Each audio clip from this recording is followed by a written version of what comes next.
দেখুন বন্ধুরা, আমার জমি থেকে সর্ষের গাছ এনেছি।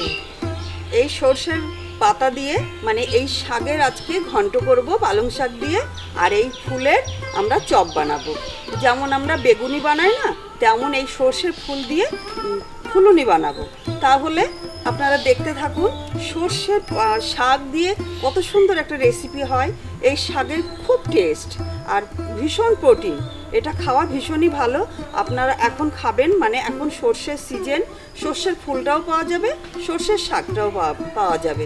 তাহলে বন্ধুরা চলুন দেখা যাক সর্ষের শাকের ঘন্ট আর সর্ষে ফুলের বড়া কেমন করে বানাতে হয়।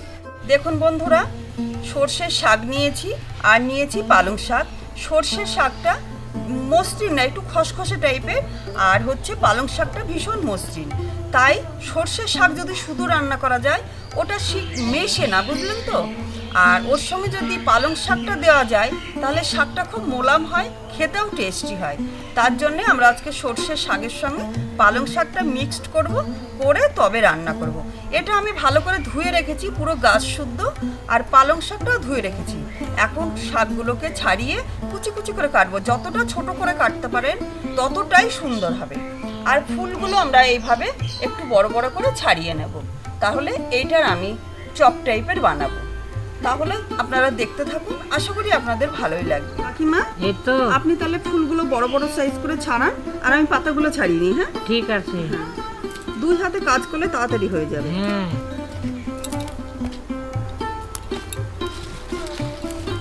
জানেন তো কাকিমা, এই তো এই যে ফুলের যে বড়াটা করব, হ্যাঁ, আবার এই যে পাতাটা শাক করব, তাই না? হ্যাঁ। আর এই যে ডাঁটাগুলো না, এইগুলো ডাঁটা করা যায়। আমি একবার করেছিলাম, জানেন তো। হেভি বড়ি, লাগে। আলু দিয়ে, বেগুন দিয়ে, বড়ি দিয়ে বেশ গা মাখা করে করেছিলাম, এত সুন্দর লাগছিল খেতে। কিছুই ফেলান, হ্যাঁ কিছুই ফেলান। এই দেখুন সর্ষে হয়ে গেছে গাছে, এই দেখুন, এই দেখুন, আর কদিন পরেই পেকে যাবে এগুলো। বন্ধুরা দেখুন, সর্ষের ফুলগুলো ছাড়ানো হয়ে গেছে, বেশ গুছা গুছা করে রেখে দিয়েছে। ওই গুছা নিয়ে আমরা চপ ভাজবো। আর প্রথমে আমরা শাকটা করে নেব। তার জন্যে শাকগুলো ছাড়িয়ে নেওয়া হয়েছে, সর্ষের শাক। এই সর্ষের শাকের মধ্যে এখন আমি পালং শাকটা মিক্সড করব। এই দেখুন, এতে পালং শাক আছে, এর মধ্যে মিক্সড করব, করে একদম কুচি কুচি করে কেটে নেব। যতটা সম্ভব কুচি কুচি করে কেটে নিতে হবে। বৌমা, তুমি শাকটাকে কুচি কুচি করে কেটে নাও, আমি পেঁয়াজ লঙ্কাকে কুচি কুচি করে কেটে নাও। হ্যাঁ হ্যাঁ, তাড়াতাড়ি কাজ করে নিতে হবে, দুই হাতে। হ্যাঁ, খুব তাড়াতাড়ি হয়ে যাবে। এই দেখুন, একদম কুচি কুচি করে কাটছি। কাটো। এই যে কাকিমা, এই তো শাক, কুমড়ো, লাউ এগুলো যত কুচি কুচি করে কাটা যাবে তত মিশবে ভালো। হ্যাঁ, মোলায়েম হবে বেশ। উনুনটা ধরিয়ে দিয়েছি, একটা কড়াই চাপিয়ে দিলাম। কড়াইটা গরম হয়ে গেছে, আমি এবার সর্ষের তেল দিয়ে দিচ্ছি। 3 থেকে 4 চামচ মতো সর্ষের তেল দিয়ে দিচ্ছি। আর শাক সবসময় সর্ষের তেলেই ভালো হয়। ফোড়নে দিচ্ছি একটু কালো জিরে, 7-8 কোয়া রসুন কুচি, কাঁচা লঙ্কা কুচি, 7-8টা কাঁচা লঙ্কা কুচি।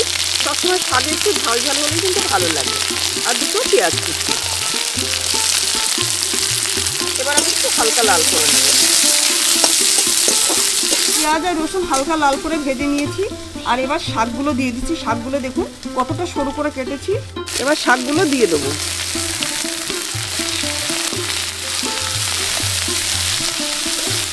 দিয়ে দিচ্ছি 1/2 চামচ লবণ, আর দিয়ে দিচ্ছি 1/2 চামচ হলুদ। লবণটা দরকার হলে দুবার দেবেন, কিন্তু একবারে বেশি দেবেন না, কেননা শাক অনেকটাই কমে যায়। এবার ভালো করে মিশিয়ে নিচ্ছি। দেখুন লবণ হলুদ দেওয়ার সঙ্গে সঙ্গে কতটা কমে গেল শাক, আরও কমে যাবে। এখন আমি 2 থেকে 3 মিনিটের জন্য ঢেকে দিচ্ছি। এর থেকে অনেকটাই জল বেরোবে। সর্ষের ফুলের বড়াটা বানানোর জন্য আমি এখন বেসন দিচ্ছি 1/2 বাটি, কর্নফ্লাওয়ার দিচ্ছি 2 চামচ, আর চালের গুঁড়ো দিচ্ছি 3 চামচ। তার সঙ্গে দিচ্ছি লবণ 1/2 চামচ, লাল লঙ্কার গুঁড়ো দিচ্ছি 2 চামচ, এর গুঁড়ো দিচ্ছি 1/2 চামচ, হলুদ দিচ্ছি খুব সামান্য একটু, চিনি দিচ্ছি খুব সামান্য একটু, আর একটু কালো জিরে দিচ্ছি। এবার মিশ্রণটা কাকিমা অল্প অল্প জল দিয়ে মেখে নেবে। কাকিমা এই তো। একদম অল্প অল্প করে জল দেবেন আর মাখবেন, বেশি জল যেন পড়ে না যায়, ঠিক আছে। গাঢ় গাঢ় করে মেখে নেবেন। আচ্ছা। দেখুন বন্ধুরা, অনেকটাই জল বেরিয়েছিল, মনে হচ্ছে অনেকটাই শুকিয়ে গেছে। এবার আমি এটাকে নামিয়ে আর একবার সম্বারা করব। দেখুন কড়াইটা আমি আবার পরিষ্কার করে চাপিয়ে দিয়েছি। এখন আবার 2 চামচ মতো আমি সরষের তেল দেব। একটা তেজপাতা দিলাম, একটা শুকনো লঙ্কা কুচি করে দিলাম, আর এই সঙ্গে দিয়ে দেব একটুখানি আদা কুড়িয়ে। একটু আদা কুড়িয়ে দিলে না মুখে বাদলা বেশ ভালো লাগে শাকে। খুব সামান্য একটু কুড়িয়ে দিয়ে দিলাম। তেলে আমি শাকটা দিয়ে দিলাম। বেশ নাড়াচাড়া করে শুকনো শুকনো করে নামাবো, বেশ আঠা আঠা হবে, তখন নামিয়ে নেব। দেখুন কেমন আঠা আঠা হয়ে গেছে। আমি 2 দানা চিনি দেবো। দেখুন খুব সামান্য একটু চিনি দিয়ে দিলাম। এটা কি লাস্টের দিকে একটু চিনি দিলে খুব সুন্দর একটা টেস্ট আসে। আর কাঁচা তেল তো অবশ্যই দিতে হবে। নামানোর প্রায় আমার টাইম হয়ে গেছে, আমি 1 চামচ মতো কাঁচা তেল দিয়ে দিচ্ছি, সর্ষের তেল। ব্যাস, এবার ভালো করে নেড়ে চেড়ে নামিয়ে নেব। বৌমা, তোমার সর্ষের শাকে এত সেন্ট বাড়াচ্ছে গো বৌমা। সর্ষের শাক খুব ভালো লাগে। শাক দিয়ে আমি পেট ভরে ভাত আচ্ছা, খাবো। তাই হবে। দেখছেন তো বন্ধুরা কেমন আঠা আঠা হয়েছে। এবারে আমি এই পাত্রটায় তুলে নেব। শাক টাটকাও ভালো লাগে, আবার বাসি হলেও কিন্তু বেশ ভালো লাগে, তাই না কাকিমা? হ্যাঁ। বাসি শাকও ভালো লাগে। শীতের সময় এখন যা রান্না করবেন তাই ভালো লাগবে। বন্ধুরা, কড়াইতে আমি আবার তেল দিয়ে দিচ্ছি বড়াটা ভাজার জন্য। সর্ষের ফুলের বড়া ভাজবো, তার জন্য তেলের পরিমাণটা একটু বেশিই দিতে হবে, কেননা ডুবো তেলেই ভাজতে হবে। দেখুন কাকিমা খুব সুন্দর বেসমের ব্যাটারটা বানিয়েছে, আবার 10 মিনিট ঢেকেও রেখেছিল। এখন এই যে তেলটা গরম হয়ে গেছে, এর থেকে 2 চামচ সাদা তেল আমি নিয়ে নিচ্ছি, নিয়ে গরম তেলটা এর ভেতরে দিয়ে দিচ্ছি। এতে কি খুব খাস্তা হয়। এইভাবে গরম তেল তুলে মিশিয়ে দেবেন, লাস্টে দেখবেন খুব খাস্তা হবে। এই দেখুন মেশানো আমার হয়ে গেল। এবার একটা করে ফুলের গোছা নেব। এই দেখুন একটা গোছাতে 5-6টা ফুল আছে, এইভাবে নেব আর বেসমে এইভাবে চোবাবো। এই দেখুন, এবার তেলের মধ্যে দিয়ে দিচ্ছি। আবারও একটা নিচ্ছি, নিয়ে এইভাবে ভালো করে গোড়াটাকে ধরতে হবে আর এইভাবে মেশাতে হবে।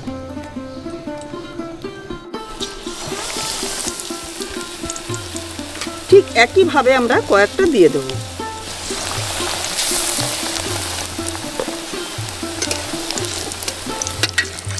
এবার আস্তে আস্তে উল্টে দেবো। সবগুলো আমি তেলের ভেতরে দিয়ে দিয়েছি।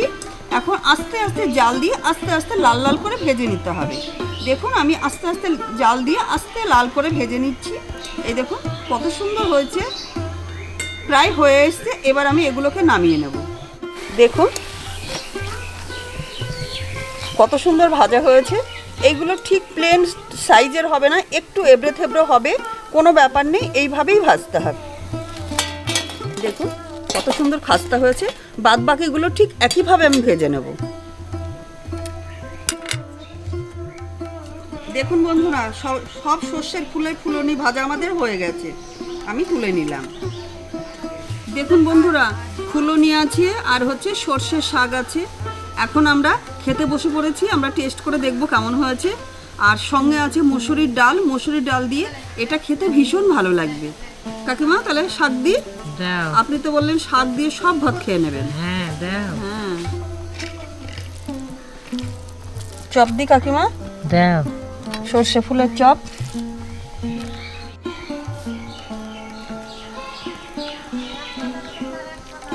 দেখুন বন্ধুরা, কত সুন্দর সর্ষের ফুলের চপ বোমা বানিয়েছে। এবার আমি খেয়ে টেস্ট করে দেখব। আহ, কি দারুণ হয়েছে গো,